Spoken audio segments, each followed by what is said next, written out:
one of the things that really stood out to me in this one, not necessarily a conscious choice. The highways, they talk about stress, it's busy, it's the violence of the bus sequence.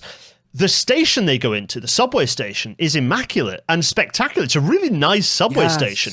And to the point of train. The train is mint. It's fresh off the line. Yeah, exactly. And our third movie, it was quite a kind of, I watched these in quick succession, so it's quite the shock compared to I'd actually ended up watching our third movie first as the first movie I watched. And it was kind of like, ooh, oh yeah, public transit can look like this. Having been on the DC Metro fairly recently, this shit can look good, and indeed it really does in this movie. And again, it's an interesting choice to show. Admittedly they blow it all up and smash it up later, as you saw earlier, but it's a really interesting contrast to what you see at the freeway.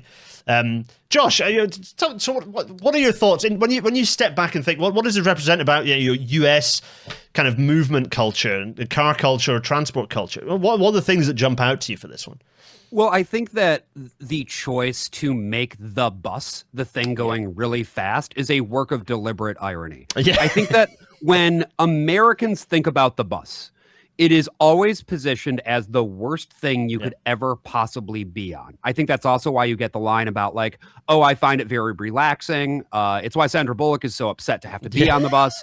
The idea there is that it is always the suboptimal means of transportation, right? If you can take a private car, that's always going to be better. If you're going to be on the bus, you're going to be surrounded by humanity. A lot of that humanity, and this is a class coding thing, is not the people you're going to want to be around. And as such, it ought to be avoided wherever possible. And the movie makes the choice to portray the people aboard the bus as sort of being, I think, a broader cross-section than would maybe be the case in real life in Los Angeles at the time, just because of, again, what the nature of class in the United States is. We didn't talk about Alan Ruck's character at all, the tourist. Yes. I find him very interesting in terms of what he represents, that he's this very clearly bourgeois tourist who's in from out of town, clearly much wealthier than everybody else aboard the bus. And he's presented as a real fucking mark for having taken the bus rather than driving around, because obviously he would have the means to do so. So you have sort of the collective, you have everybody, you have this broad cross-section of humanity, and they are all basically, they're in a hostage situation, right? But I think that this movie, in a way, thinks of the bus as being a hostage situation where everybody does have to subvert their own individual liberties to the collective in a way that the United States is not comfortable with doing. And I also think that it does present the bus and transport more broadly as a place for potential collective bonding. I think it ultimately ends up being quite optimistic about the possibility of transit. Yeah. But there was one thing very briefly, one thing I picked out in the two bus drivers we have.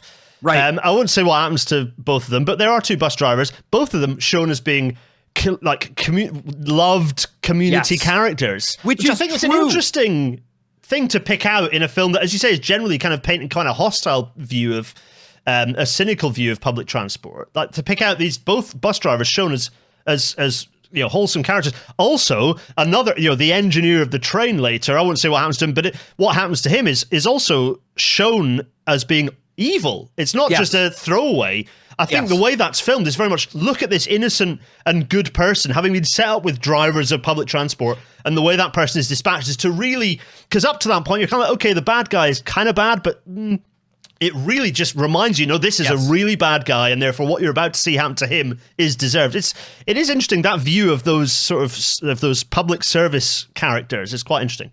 And I think that's where the movie ends up landing rhetorically, is that although this idea of mass transit is seen by the general population as something that is less than, individualistic car culture, it is a place for potential community and even potential liberation, maybe. Yep. I don't know if that's too academic, but I don't know.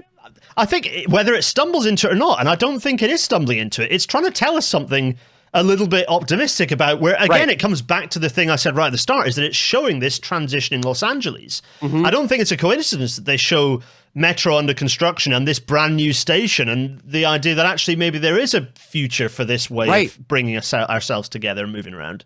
And the fact that everybody on the bus participates in saving the bus, right? Saving themselves. This is something that can only be done as a form of collective action. And I think it's implicit that if this were to just happen on a private vehicle, this simply wouldn't have been possible. You wouldn't have been able to get everybody to pitch in the same way.